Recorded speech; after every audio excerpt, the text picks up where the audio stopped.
So first, why should we worry about identification? Identification seems to be one of those areas that's not often discussed at security conferences, panels, just kind of glossed over in most of the benchmarks and documentation. You enumerate what you have. It says at the first step of things like the NIST CSF, or if you're looking at the 853 references, it just says identify all the things and have an inventory because you need it. And that's why we need to look at identification in more depth, because it is foundational to everything else that comes after in a security lifecycle. You have to know what you have. You have to know not just what the hardware is, but what software is installed. This is from the NIST CSF, showing how after identification comes the protection phase, detection of the various items that may be attacking the surface, responding to the attacks, and then recovering. More personally, for me, when we talk about vulnerabilities, we need identification in order to tell what kind of vulnerabilities could be present on the device. One of the things that Nessus can do, that any scanner does, are remote vulnerability checks. So it will go out and run the check of, say, a drone attack on SSL, and it will attempt it, and it will come back with a response, yes or no, depending on whether or not it worked. There are a lot of attacks, a lot of CVEs that we cannot test remotely safely. And so anytime you're running a scanner, the goal is not to break the device, not to knock it over, not to cause any production issues on the device. And so the way we do that largely, the safest way, is to pull out identification of what is the operating system, what software is there, and what version it has. That's absolutely key. As you can see here, for a pfSense, most of the vulnerabilities are related to a certain version being less than another number. And that's the simplest way to nail down potential vulnerabilities. You do it as a defensive person, your attackers do it too when they're looking for CVEs out there on the internet. So let's take a look at that identification mindset. There are different reasons that you might want to do identification in security. You could be doing it to tailor an exploit. For instance, if you're writing an exploit that's going to be Windows-based versus Linux-based, you may need to know which operating system you're attacking, because if you run the wrong one, you're going to knock over the device or cause more noise than you expect to. So tailoring is one possibility, and asset inventory is another. So this often dovetails with security we're seeing. People want the security tools not just to provide the information about vulnerabilities, but they want either a pretty map of what things are on their network, or they at least want a list of, does this match up with information I have in my CMDB? Do I have the same information cross-checked? Asset inventory is one item. And evaluating vulnerabilities, as we talked about here, is the third. That's the one we'll focus on, the mindset we'll focus on, because each of these approach identification slightly differently. If you're tailoring an exploit, for example, all you care about is whether it's different architectures for the most part. That is the primary goal. If it's going to be an asset inventory, what you're looking at are, is this a general purpose device? Is it an IoT device, mobile? And then does it have some sort of maybe a serial number that we can pull out? Maybe we've got credentials. That's awesome, by the way. We'll get into that more. But ours are vulnerabilities. And so this implies we're looking for remote identification techniques that give us the operating system with some level of confidence and a version number. So let's take a look at how scanning operates from about 10,000 feet up, really high level. First, you begin with a port scan, then you run a series of service probes against every open port that you saw. There are about 30 in Nessus today. Various levels of credentials required, credentials not, various levels of agedness. For example, there's things like the Apple Filer protocol. There's things like Telnet. Believe it or not, you do see some of those on modern networks, not nearly as often as you did in the past. So various service probes become more relevant over time. From that, those service probes and they each will produce a guess as far as what operating system was on the device, if they have enough data to do so. They'll produce a service and operating system identification from it, and then they'll move on to vulnerability detection as that data flows through. So a word about confidence. If you've ever used the Nessus scanner, has anybody used it? So yeah. You'll notice that in the operating system identified, it comes with a confidence number. That confidence number is a little bit specific to Nessus. It's not like you'd see in Nmap where it's some statistical percentage-wise. It covers both accuracy and the detail found. So the confidence is a little bit subjective. Because, for example, looking at this one, we have a server with Apache 2.2.17 telling us it's a Win32 architecture, PHP. That's an awesome fingerprint if we find that. We've got everything we want. From that, we can pull a lot of potential vulnerabilities. We can pull a lot of potential ancillary information from the PHP version. Alternatively, you do have servers out there where they just say server Apache. That helps. That gives us a little bit of info. An even more helpful one would be something that says server IIS7. That'll usually give us the architecture today until they get it running on Linux a little bit better and more often. But that is why confidence is a little bit synthetic in covering both accuracy and detail found. So let's talk a little bit about the identification methods and the mitigations for them. But first, the defensive strategy. At a high level, you need to balance the difficulty of discovery with your own inventory capabilities. So if you're coming in for something like dropping a scanner into a network, and you've got no particular other data points coming into you on the network, and you're going to try and make it harder to discover the operating systems that are on those devices, you're creating trouble for yourself. You first need to get a good inventory. However, if you've improved your inventory capability through credentialed scans, agents, integrations, that will go a long way towards making your identification strategy balanced, and you'll be able to increase the difficulty for attackers while not raising yours too much. For example, credentialed scans are ways that include things like Windows credentials or SSH credentials. If you can get into the device, then a lot of these other remote identification methods don't have to be used. They're low priority at that point. Agents, another great way to increase your identification rate, because once it's installed on the device, you know we're going to have good communications. We know what's there. It's as good as credentials in many cases. And integrations are one we've seen growing more often now.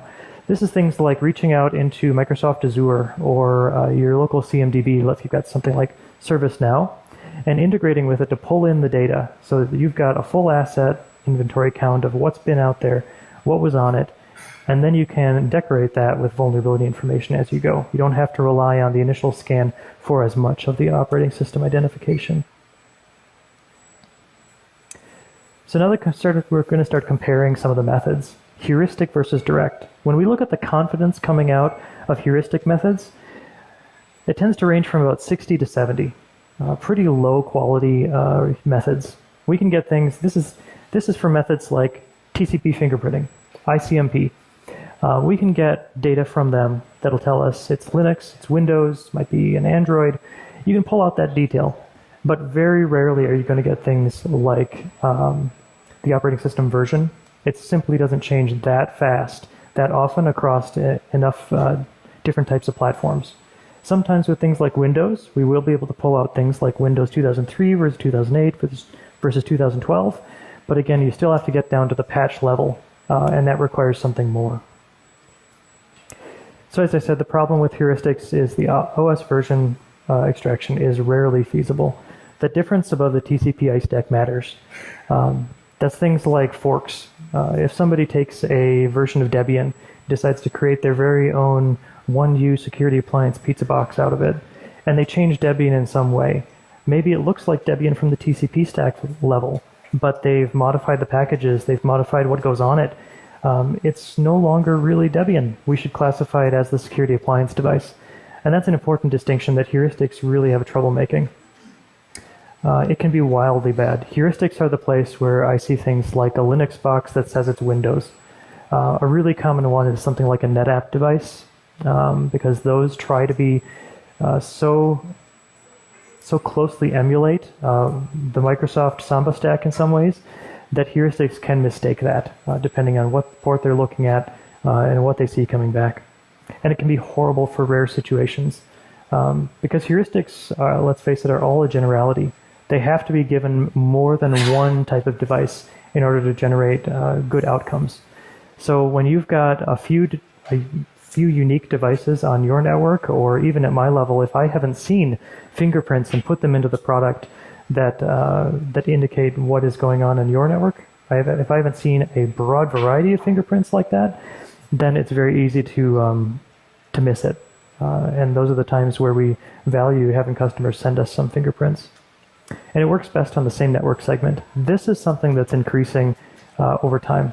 More and more segmentation happens across networks. More and more network devices are put in place. We've got transparent proxies and things like that and load balancers and CDNs that will all create a different look on the TCP stack than they do on the application level. And this throws heuristics off like you wouldn't believe. So let's take a look at the direct methods. Again, the heuristic versus direct, when you talk about confidence levels, the confidence of heuristic can be 60 to 70. The direct methods are where we get a lot of bang for our buck. So they can go all the way up to a very clear operating system identification, where we'd say something like 100%, maybe 99 in many cases. We're almost certain that is what it is. First, let's carve off a couple that I talked about before, like the login required credentials, login required identification methods where credentials need to be provided. They aren't in a basic discovery scan, and we still have to do a good job of identifying what devices are. So the uname and SMB, I'm not going to talk too much about those because I'm assuming if we're trying to defend against identification and we've given credentials to the device, we're long past the point of caring if somebody knows what's on the device. So the operating system confidence levels look at things like these direct methods look like MSRPC is very high. SNMP is also tending to be very high. I would call that almost a pseudo-credentialed at this point because in so many cases you've got public and private community names still in use across networks. HTML and HTTP headers are two of the top detection methods, and UPnP is actually growing. And covers a wide range, which I'll cover here in a moment. SSH and SSL certificates are also very interesting and can be pretty valuable, depending on the product. So let's dive in a little bit to each one of those. Microsoft RPC. So the way this is done is Nessus uses a null session to connect to the remote procedure call service. If that rings any bells for anybody, that's a vulnerability. The null session should not be anonymously available. But the fact of the matter is, it is. And it's widely available across a lot of different networks. Null sessions are anonymously available. Nessus can connect, or any device can connect to a couple of named pipes out there anonymously. And from that, you can get a version very reliably with a lot of fidelity. So the best mitigation for that, absolutely disable anonymous access to the shared pipes. If you want to know how to do that, those are the two GPO settings you need. But that should not be appearing, sadly, all too common. It is. The SNMP method is also highly popular. Again, this is where we just request things like the sys description, the sys object ID. A lot more data comes back, but these are the keys for operating system identification. Here you can see the version we'd get of something like a Huawei device. It's got the version, the model number is on there. That's pretty good. We'll get a lot of mileage out of that looking at the vulnerabilities later down the line. The best thing you can do for SNMP prevention is improve your authentication. Drop off public, private, move to SNMP v3 if you can. That's a great bonus on both ends because with SNMP v3, you can authenticate your own scans and attackers get no benefit from the SNMP identification. So that is one of the top recommendations right there. Authenticate your SNMP, use it, but don't abuse it. HTTP headers. These are the ones that show up as server or X powered by. Also varies, so confidence varies as a result. The ones that are very detailed, like this Apache 2.2, those get the high confidence rating. The server with just Apache, a little bit lower, but we'll pull something from it. Recommendation for mitigation there, you can filter this with a lot of different tools today. So whether that's a WAF, filtering it out, or disabling it yourself on the server itself, those are both great methods. So those could be things with Apache. You would set server tokens product only and server signature off. And that would remove a lot of the detail that we would use from that kind of a header.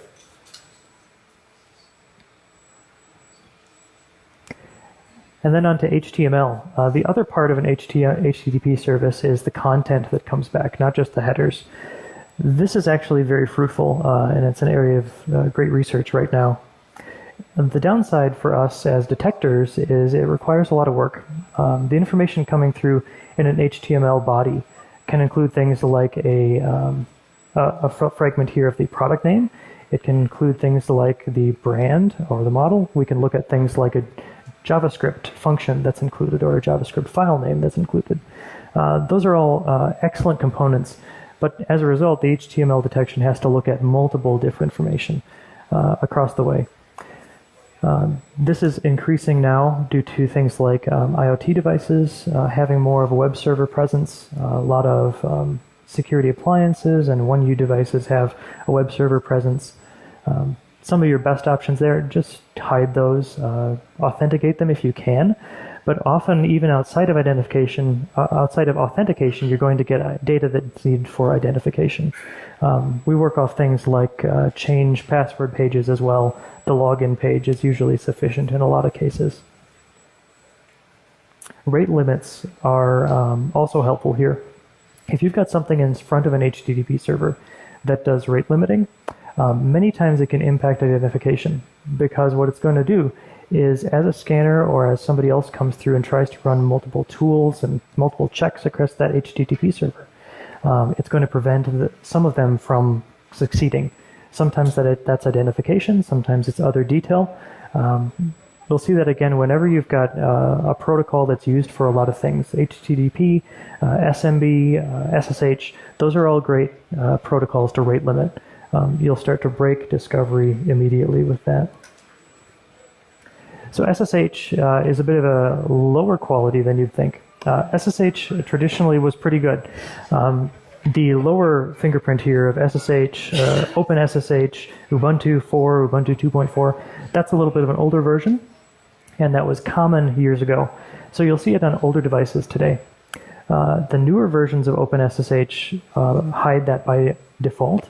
So you can go into the older ones and also configure it to hide that additional information, change the banners there. But this is just one of those cases where it was giving out way too much information. Didn't need to give you the whole platform, just give it based on one service. So hide that, update the software so it doesn't do it by default anymore.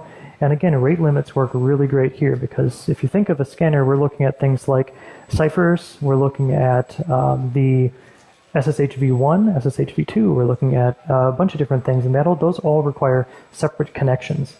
So there are quite a few devices out there that by default recommend rate limiting, and they are troublesome to fingerprint with SSH because of that very reason.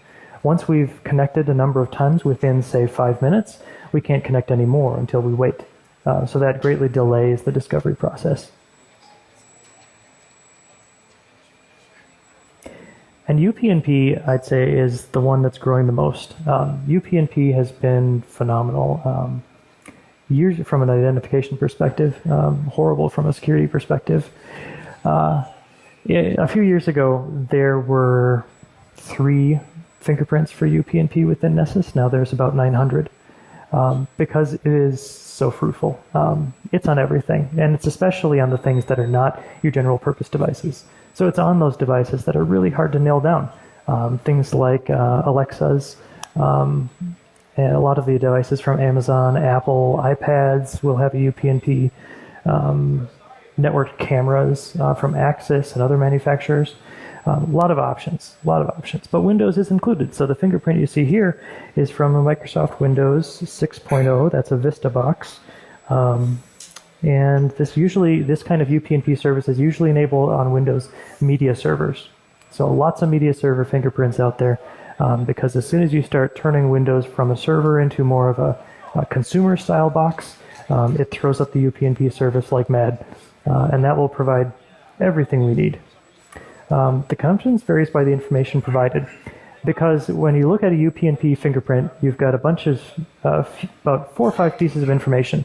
You've got things like the server name, You've got the location that sometimes is informative. And within the server type, you're also going to have pieces that we can pick out of the manufacturer. So some manufacturers will just have a UPnP flag that says something like Toshiba or the brand name, but they won't go into the full detail like you do here. Sometimes you can pull out the model and the version right out of UPnP. The UUID can also be somewhat informative, but again, that almost gets back to the heuristic level. You've got to have a number of instances of that before you can turn that into something realistic. SSL certificates are the final direct identification method I want to cover today. So SSL certificates are really most prevalent with built-in devices. Where they self-sign something, you've got an appliance. This happens to be for a Netgear ProSafe firewall. Gave away the version name in the certificate for no particular reason. Thank you. So many SSL certificates are of lower quality than this one. This is a pretty rare opportunity to pull some detail from an SSL cert, but the SSL cert is publicly available on the SSL on the HTTPS port, and it's very easy to pull out. So recommendation there: don't use the built-in certificates. Change them immediately. You see things like GoDaddy certificate or something on there, or something even signed by your internal signing authority, and we won't be able to pull any detail from that. So let's just recap those methods of deterring discovery across the different methods. Segmentation, hiding from heuristics and separating yourself across different layers of the network, awesome for heuristic detection defenses. Disable anonymous access to MSRPC. Change the SNMP community strings. Use v3 if at all possible. Sanitize and remove your banners. And then rate limits set up on the proxies or in front of it, set up in front of the device or on the device itself. Proxies and load balancers I didn't cover too much of. But I will say when you've got multiple devices hiding behind another device, it complicates fingerprinting quite a bit. We have to look at it on a per port basis, and that can be difficult to do. You'll get conflicting reports from things like the heuristics, because they'll report the proxy in front from the TCP stack, and then the application layer where you're looking deeper and through the proxy, you'll see an entirely different set of data. So those are another excellent defense, and don't use self-signed certificates. The way you'd improve discovery for you, deploy multiple sensors. Don't just go with one scanner and have it scan everything. Heuristics are useful, and they can do a lot better if they're closer to the device. So deploy a few. Aggregate the data together on the back end. It'll be helpful. Agents, also very helpful. And integrating with your CMDB or cloud infrastructure can be part of a great plan to help balance out your defenses. And that is what I have on here today. So thank you. At this time, since this is BSides, we want to have a conversation. So we're all participants. Do we have any questions? If you have a question, just raise your hand so I can bring the mic over. Hi, just have a question for you. So what is your opinion between doing scans, credential scans versus uncredential scans? We have a discussion that, when you present a credential scan, basically you're giving authority to your scanners with a full, administrative access to the boxes or devices. So if that account is compromised, then pretty much it has access to your whole network. Mm-hmm. So what is your opinion about it? I think one of the best ways you can handle that is a key management system integrated with it, like ArcSafe or something like that. Integration with your key management system will help, your password management system will help a lot in that way. But credential scans are essential. You really can't do a quality vulnerability scan of your own environment without it. It's got to happen one way or another. I got another question. Thanks for the talk. And when you're referring to agents, are you referring to the Tenable agent, or are there any other agents where there's some sort of integration? I'm trying to be a little agnostic here. From my perspective, yes, I'm talking about the Tenable agent. But if you've got another type of system that's trying to scan devices and trying to do vulnerability scan, if you can install an agent, you'll get a lot better fidelity. Just because what I've gone through here is, regardless of product, these are the easiest methods in order to fingerprint a device. And so if you've raised some barriers to these types of methods, you're going to find an agent is probably worthwhile, especially for mobile devices. Yeah. Oh. Can having an agent installed on a box introduce a vulnerability beyond the credential scan, or can the agent just do read-only so it's not otherwise a danger? I can speak to the Nessus agent anyway. Sure. So the way that works is it's installed on the box, and then at that point, it does not introduce new vulnerabilities outside of having any software on the device does. What it does is it doesn't, when it receives a command to run the scan, it runs the scan locally and then sends the data back. So it communicates across an encrypted channel with whether you're running it through Security Center or Nessus Manager or Tenable.io. There's very little other opening for this Nessus scanner. Mm-hmm. If you have a question, just keep your hands raised so we can head over after. More follow-up on the agent question. So an agent definitely doesn't have to authenticate as local running a system or root. Mm-hmm. But how is the agent able to see how something is listening? So if I poke at localhost from localhost, I get a very different response. How is that handled? That's handled through Netstat or the variation on Windows, looking at the listed listing ports from inside the device. So yes, I mean, I think I also get where you're coming from. So when you're doing a penetration scan, you want just not the internal scan, but the external penetration scan as well, because the firewall matters. And at the same level, the host level firewall, if you've got one, matters. So an agent is great for pulling in some information, but it's also helpful to correlate that data with an external scan and run against the device as well. It's just that when you're talking about identification, you're going to get the best results from your local scan and then marry that data up with the external data that you gathered, and then you can get a comprehensive view of the asset from both sides. So I'll speak loudly. Does your agent do that correlation? Tenable.io does, yes.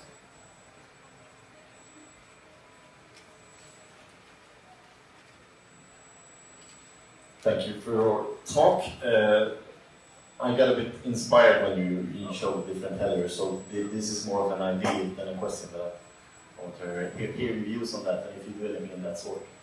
So imagine that you have a box and it's listening to various different services, and you're managing to fingerprint versions from some of them and not all. I imagine that maybe it's a bit of a guesstimate, but if you have your average Linux box, you probably run apt update and apt upgrade. So most things should be on some sort of timeline baseline. So if you know that you run Squid version X and you run Nginx version X and then you have some other service, you should probably be able to guess that version based on the versions of other software. And in the same sense also determine operating system versions from that. It takes a large database and some correlations, but do you think anything like that would be doable and quality? Yeah, for certain products that's already done. So when you talk about things like SMTP fingerprinting, SMTP fingerprinting can give you an operating system depending on the SMTP server installed. So if you've got something like SendMail, certain versions of SendMail, if you can identify that they're at least on something like a Solaris box, you can determine the version pretty well just based on the version of SendMail that was there. Same with Windows. You can get a lot of detail from that. But at another take on your question is, one of the things we looked at is we've got these different fingerprints coming back, and maybe we've got 7 fingerprints, and they're all low quality, right? They're not that great. Can we put them together to do more than the sum of its parts? And our initial research said we only typically have an average of 3 fingerprints, 3 open services on an average device. So most of the devices out there that were having trouble fingerprinting, at least at this point, I haven't found a way to marry up more data together, because it's kind of silly things like we've got an NTP service and we've got an SSH banner with very little, and we've got maybe just an RPC port that's there but not doing much. I can't get much from that. So once you get to the point where you've got a server where you've got SMTP, FTP, or HTTP on it, odds are pretty good you'll get a decent identification. And to your point, yes, sometimes from the service version itself. We've got time for a couple more questions if anyone else wants to ask anything. I have another question regarding cloud platforms, especially private cloud platforms. How do you guys at Tenable deal with, for example, OpenShift or Cloud Foundry, since you have like containers who are very short-lived and very dynamic? Yeah. That is an open area of research. It's not necessarily my area, but I can say there's integrations that are being looked at to pull the data, to watch that data stream the same way you would with public cloud, like on Amazon. You'd be watching things like a CloudTrail log to see what's spun up, what's spun down, and then track it over time.